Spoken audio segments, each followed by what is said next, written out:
আমি আওয়ামী লীগ ক্ষমতায় থাকাকালীন কিছু কথা বলতাম যে আমি কখনোই চাঁদাবাজি, দুর্নীতি এগুলোর জন্য আমার এই যুদ্ধ না। আমার যুদ্ধের একটা জায়গা আছে, সেটা হচ্ছে ভারত বিরোধিতা। কারণ আমার এই দেশের সব সমস্যার মূল কারণ হচ্ছে ভারত। আমরা ভারত টারত নিয়ে কথা বলতাম, আমাদেরকে বলতো আমরা হলাম এগুলি নিয়ে নাকি সব গুজব ছড়াই, এগুলি কোনো সত্যি কিছু নাই। শেষ পর্যন্ত সেই ভারতই কিন্তু এই স্বৈরাচারকে নিয়ে জায়গা দিয়ে রেখেছে।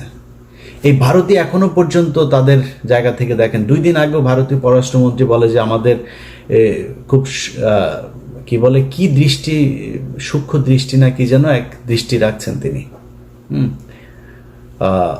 তুই কেড়ে বেটা আমার দেশের কি হবে সেটা দৃষ্টি রাখার জন্য? তোর না হাগার পায়খানা নাই, তুই পায়খানা বানা আগে। তোর ওই দেশের মানুষের চাইতে এই দেশের মানুষ বহু ভালো আছে, তুই করা লাগবে না, তুই তোর দেশ নিয়ে চিন্তা কর।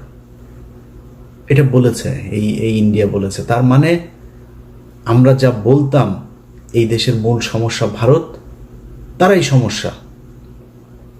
অতএব আমাদের ওই জায়গা থেকে বের হইতে হবে। 5 তারিখে বিশেষ করে বিএনপির কথা বলি, বিএনপির কিছু বক্তব্য শুনে মনে হচ্ছে ঠিক আওয়ামী লীগই কথা বলছে, এরকম মনে হয়। আমি ওটা যদি শুধু অডিও শুনি এবং ওই ভয়েসটা যদি আমি রেকগনাইজ করতে না পারি, তাহলে আমার মনে হবে আওয়ামী লীগের কেউ বক্তব্য দিচ্ছে। ওনারা এখন মুক্তিযুদ্ধের চেতনায় বিশ্বাস করেন। ওনারা পাকিস্তানের রাজাকারদেরকে, কারা নাকি রাজাকার, চিহ্নিত যুদ্ধাপরাধী, ওই যে পোস্টার সরানো নিয়ে এই হয়েছে না, চিহ্নিত যুদ্ধাপরাধী।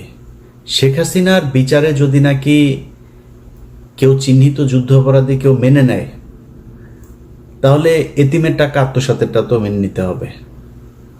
খাম্বা নিয়ে যেগুলো বলে সেগুলো তো মেনে নিতে হবে, তাই না? মানবেন নাকি? সাকা চৌধুরী তো জামাত করতো না, তারটা মানবেন? মানে একটু মানবেন একটু মানবেন না, এটা তো হইতে পারে না। আমি শেখ হাসিনার কোনো বিচারই মানি না। দেখেন না, এখন পর্যন্ত দেশে যাইতে পারি নাই কেন জানেন? এই দেশের কিছু মানুষের মুক্তির জন্য। আপনি 1 বছর হয়ে গিয়েছে, এখনো অনেক মানুষ জেলখানায় আছে, তাদের কথা মনেও করেন নাই।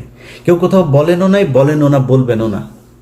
কারণ আপনারা মনে করেছেন সামনে কিছু খাবার এসেছে, সেটা খেয়ে নেই, শেষ। এই দেশের মূল সমস্যাটা কোন জায়গায় ছিল সেখানে হাত দেন। এখন পর্যন্ত বিডিআরের লোকগুলো জেলখানায়। কোনো বড় রাজনৈতিক দল, না বিএনপি না জামায়াত, কেউ যায় নাই। এনসিপির কিছুটা, ওই যে একজন সমন্বয়ক আছেন মাহিন ভাই কিছুটা দিত, সময় দিয়েছে, সময় দেয়, এখনো সময় দেয়। এর বাইরে কোনো রাজনৈতিক দল তাদের পাশে দাঁড়ান নাই। আপনাদের সমস্যা মনে হয় না ওইটা? 25শে ফেব্রুয়ারি পিলখানার হত্যাকাণ্ড এই দেশের মূল সমস্যা, এটা মনে করেন না?